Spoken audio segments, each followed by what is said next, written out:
My name is Leah Guliasi. I'm 33 years old. I'm the Interim Executive Director at Warm Springs Community Action Team. I live in Redmond, Oregon, and I'm not a tribal member, but I've been in Warm Springs for about 10 years working here.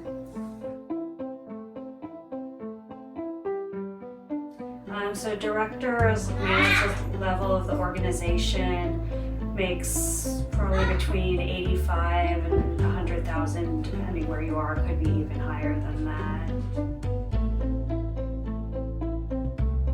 A college degree of some kind is definitely helpful, a bachelor's degree at a minimum.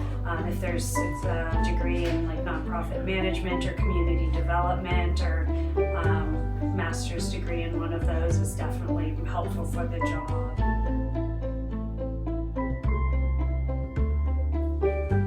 I was interested in like helping people, working in a community with people, and I had an interest in like some of the administration work with nonprofits as well. So I have a master's degree in community development, and when I finished school I was trying to decide what to do, and I ended up doing the AmeriCorps Vista program, which is a volunteer here in Warm Springs, kind of helping community action team with different projects and programs and learning more about how nonprofits work. And that so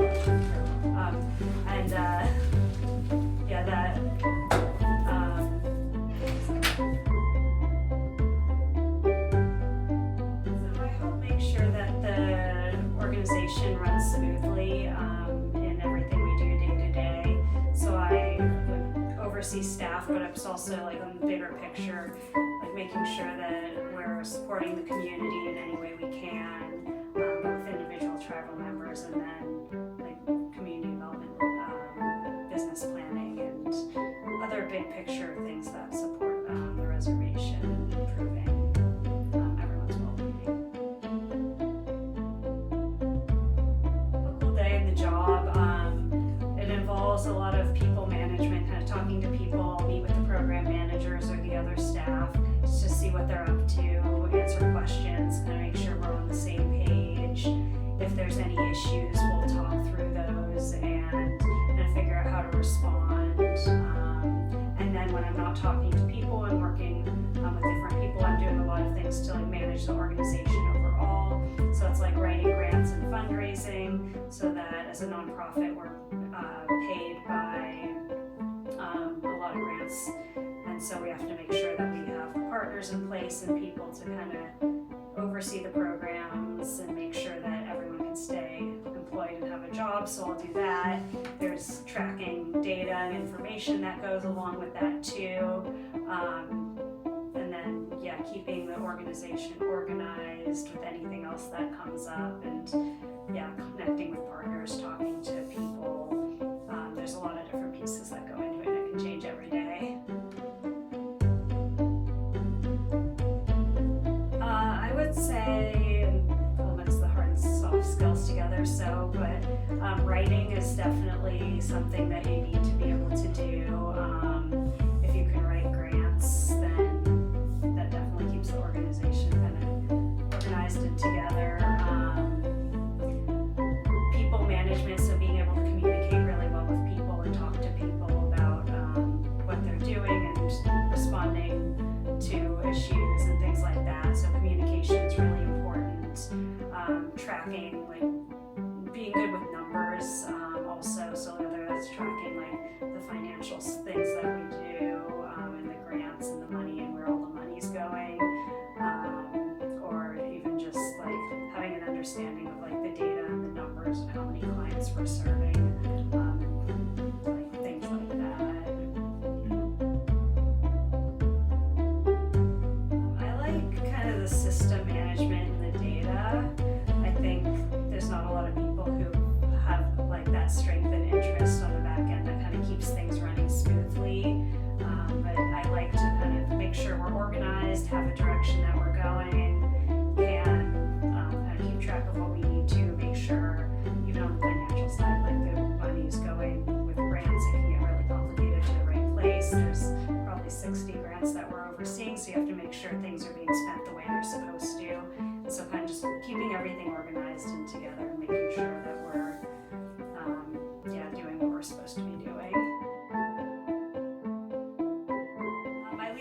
favorite part of the job is probably dealing with conflicts. When you work with a lot of different people and different like work styles and personalities, there's always going to be conflicts anywhere you work. And just knowing how to kind of manage the conflicts, talk to people before things escalate further, takes a lot of time and effort and energy, and so I'd say that's probably one of the harder parts of the job. If you want a job like mine, I would say definitely get the education. You can start small with internships and just learn anything you can about nonprofits. And if you want to like be a director to manage a nonprofit, starting at one of those like entry-level jobs or whatever job you can get with the nonprofit and learning those skills, and you can grow into the position and kind of build up to that role too. If you start entry level and gain experience, then you can become a manager, and then from a manager, a director, and kind of build your way up and keep growing within an organization or within the nonprofit field. So a nonprofit, it's the term nonprofit's a government like word. It basically means that the organization operates in like a charitable way. So we're not operating to make money, we're operating just to like support the community and support the program. To start a nonprofit, it's similar to starting a business. There's just different criteria for being a nonprofit. So to start the nonprofit, you would fill out an application, state and federal, that kind of designates you as the nonprofit, saying that you're a charitable organization, that you have members, you're not operating to make money, and then it has to get approved by federal and state levels, and they'll tell you that you are a nonprofit, and then you can operate in that sense moving forward.